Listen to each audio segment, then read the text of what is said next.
అవినీతికి పాల్పడుతున్నటువంటి విద్యాశాఖ అధికారిని వెంటనే అవినీతికి పాల్పడుతున్నటువంటి విద్యాశాఖ అధికారిని వెంటనే అవినీతికి పాల్పడుతున్నటువంటి విద్యాశాఖ అధికారిని వెంటనే అవినీతికి పాల్పడుతున్నటువంటి విద్యాశాఖ అధికారిని వెంటనే 15 సంవత్సరాలుగా ఒకే చోట విధులు నిర్వహిస్తున్నటువంటి విద్యాశాఖ అధికారిని వెంటనే విద్యార్థుల ఐక్యత విద్యార్థుల ఐక్యత విద్యార్థుల ఐక్యత We vote we vote we vote we vote we vote we vote అవినీతి అక్రమాలకు పాల్పడుతున్నటువంటి విద్యాశాఖ అధికారులు వెంటనే అవినీతి అక్రమాలకు పాల్పడుతున్నటువంటి విద్యాశాఖ అధికారులు వెంటనే అవినీతి అక్రమాలకు పాల్పడుతున్నటువంటి విద్యాశాఖ అధికారులు వెంటనే We vote we vote we vote we vote we vote 15 సంవత్సరాలుగా విధులు నిర్వహిస్తూ అవినీతి అక్రమాలకు పాల్పడుతున్నటువంటి విద్యాశాఖ అధికారులు వెంటనే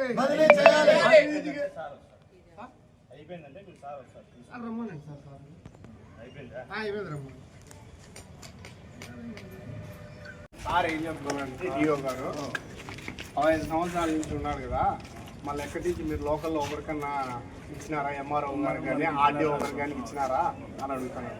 మేము ఇచ్చినాం మేడం అంటే మాకు ఎలాంటి ఇంతవరకు రాలేదు.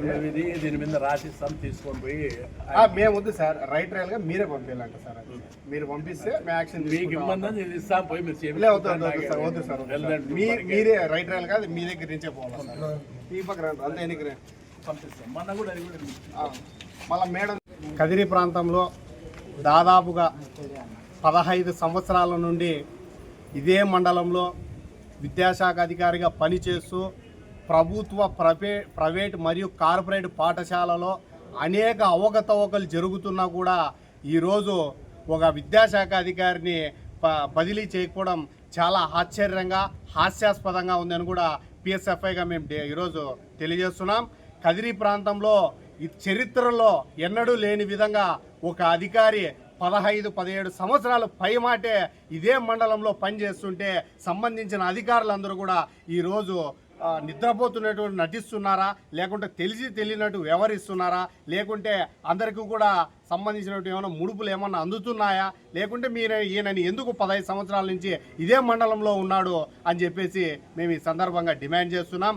కదిరి ప్రాంతంలో ప్రైవేట్ మరియు కార్పొరేట్ పాఠశాలలో ఏ ఒక్కటి కూడా నామ్స్ ప్రకారం పనిచేయడం లేదు. ఒక చోట కూడా నోటీస్ బోర్డులు లేవు. ఏ ఒక్క పాఠశాలలో విపరీతమైన ఫీజుల మోత తల్లిదండ్రులందరూ కూడా భరించలేనటువంటి దుఃఖాన్ని అనుభవిస్తున్నారు. ఫీజులు కట్టే సమయంలో ఒక పాఠశాలలో అయితే బుక్కులు కొనడానికి 6,000 రూపాయలు 7,000 రూపాయలు, యూనిఫామ్లు అక్కడే అమ్ముతున్నారు, స్టేషనరీ అక్కడే అమ్ముతున్నారు, మరియు స్కూల్ పేరిట ప్రోగ్రెస్ రిపోర్ట్ పేరిట ఐడెంటిటీ కార్డు పేరిట కూడా 500-600 రూపాయలు వసూలు చేస్తుంటే ఈరోజు విద్యాశాఖ అధికారి వినోదం చూస్తూ వెటకారంగా నవ్వుతున్నటువంటి సందర్భాలు ఎన్నో చూసాం.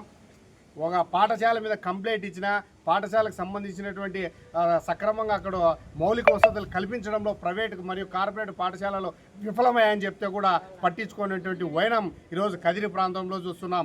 ఈరోజు ప్రభుత్వ పాఠశాలలో మధ్యాహ్నం పూట్ల పెట్టే మిడ్ డే మీల్స్ భోజనాలలో పూర్తి స్థాయిలో అవకతవకలు జరుగుతున్నాయి. ఏ ఒక్క విద్యార్థి కూడా సక్రమంగా మధ్యాహ్నం పూట్ల భోజనాలు అక్కడ తినకోకుండా ఇంటి నుంచి క్యారీలు కట్టుకొని తెచ్చుకునేటువంటి పరిస్థితి ఈరోజు చూస్తున్నాం. గుడ్లు కూడా నాసి రకమైన గుడ్లు వాళ్ళకి అందాల్సిన